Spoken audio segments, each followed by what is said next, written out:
பார்த்தீங்கன்னா அதில் வந்து பால் குடம் எடுக்கிறது, காவடி எடுக்கிறது, மாவிளக்கு போடுறது, அப்புறம் வந்து முளைப்பாரி எடுக்கிறது. இது வந்து ஸ்பெஷல். இதில் வந்து மாவிளக்கு மாவு போடுறது வந்து பச்சரிசியில் தான் போடுவாங்க. பச்சரிசி இப்போ வந்து ஜீனி மிக்ஸ் பண்ணி அதில் வந்து நெய் ஊற்றி அதில் தான் திரி வச்சு தான் ஏற்றுவாங்க. அப்புறம் பழம்லாம் அலங்கரித்து பண்ணுவாங்க. பழம் நமக்கு என்னென்ன பழம் கிடைக்குதோ அந்த பழத்தை வச்சு அலங்கரித்து அதுக்கப்புறம் வந்து மாவிளக்கு போடுவாங்க. ஒவ்வொரு குடும்பத்துலேயும் வந்து ஒரு மாவிளக்கு போடுவாங்க. ஃபைனலாக வந்து எல்லாம் முடிஞ்சிட்டு சாமி கும்பிட்டு வெளியில் வந்து நிற்கிறோம். நாங்கள் டேரெக்டாக வீட்டுக்கு போய் இப்போ சாப்பிட வேண்டியதான். அதுக்கு முன்னாடி பர்ச்சேஸ் பண்ணலாம் பார்த்தா பர்ச்சேஸ் எதுவுமே நல்லா இல்லை, வளையல் எதுவுமே நல்லா இல்லை. ஸோ ஒரே ஒரு ஜூஸ், நன்னாரி சர்பத் வந்து ஜூஸ் குடிச்சிட்டு அப்படியே வீட்டுக்கு போய் சாப்பாடு சாப்பிட்டு ஈவினிங் வந்து ரத காவடி இருக்குது சொல்கிறாங்க. ஸோ பார்ப்போம். நாங்கள் எல்லாருமே வந்து சாப்பிட்டுட்டு கொஞ்சம் ரெஸ்ட் எடுத்துகிட்டு இருந்தோம். அதுக்கப்புறம் பார்த்தீங்கன்னா காவடி வருது அப்படின்னு சொன்னாங்க. ஸோ ரோட்டை க்ளீன் பண்ணி கோலம் போடுவோம் அப்படின்னு சொல்லிட்டு கோலம் போட்டு வச்சுட்டோம்.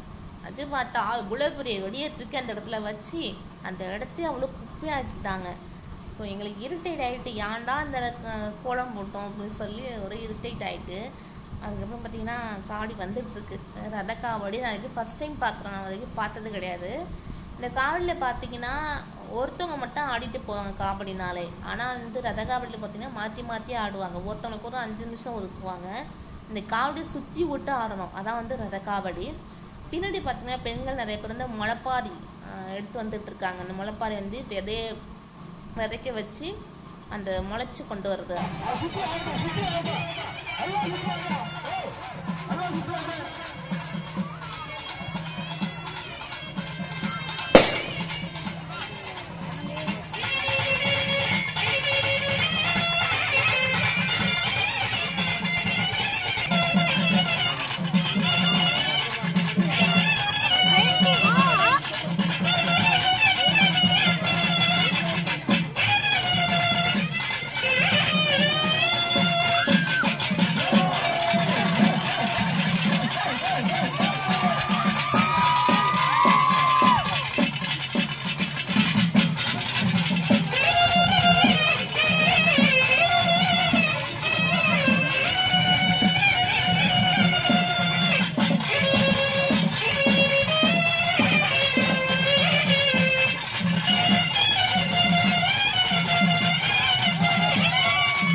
இந்த கோயில் திருவிழா வந்து முடிஞ்சிட்டு. இது வந்து மறுநாள் நடந்தது. மறுநாள் வந்து எங்கள் ஊருக்கு பக்கத்து ஊரில் ஒரு கோயில் திருவிழா.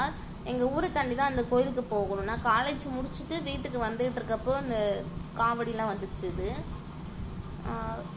அப்போ வர வழியிலே வீடியோ எடுப்போம் அப்படின்னு சொல்லிட்டு வீடியோ எடுத்துகிட்டு இருந்தேன். அது கூட எங்கள் அண்ணியும் அண்ணி பொண்ணும் என்ன பண்ணாங்கன்னா கோலத்தை போட்டுட்டு தண்ணி தான் தூக்கி வச்சுட்டாங்க, ரெடியாக வச்சுட்டாங்க.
ஃபைனலாக இன்னைக்கு திருவிழா முடிஞ்சுட்டு நல்லபடியாக முடிஞ்சுட்டு நாங்கள் கிளம்பியாச்சு. நைட் ஆகிட்டு கிளம்பிட்டோம்.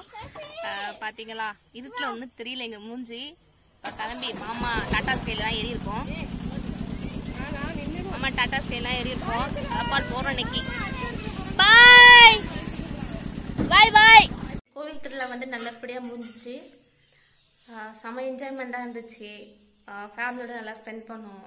ஃபுல் என்டர்டைன்மெண்ட்டாக நல்லா போணுச்சு. இன்னைக்கு காலை 7:30 கிளம்பணும். இப்போ தான் வீட்டுக்கு வந்து ரீச் ஆகிருக்கோம். இனிமேல் தான் ரெஃப்ரெஷ் ஆகிட்டு சாப்பிட்டுட்டு தூங்க வேண்டியதான் நாங்கள். ஸோ இந்த வீடியோஸ் உங்களுக்கு பிடிச்சிருக்குன்னு நினைக்கிறேன். ஸோ பிடிச்சிருச்சா லைக் பண்ணுங்கள், கமெண்ட் பண்ணுங்கள். நீங்கள் நம்ம சேனலை வந்து மறக்காமல் சேனலை வந்து சப்ஸ்கிரைப் பண்ணிவிடுங்க. என் சேனலை வந்து சப்போர்ட் பண்ணுங்கள். கண்டிப்பாக நான் தொடர்ந்து வீடியோஸ் போட்டுட்ருக்கேன். So keep support my channel. So thank you viewers.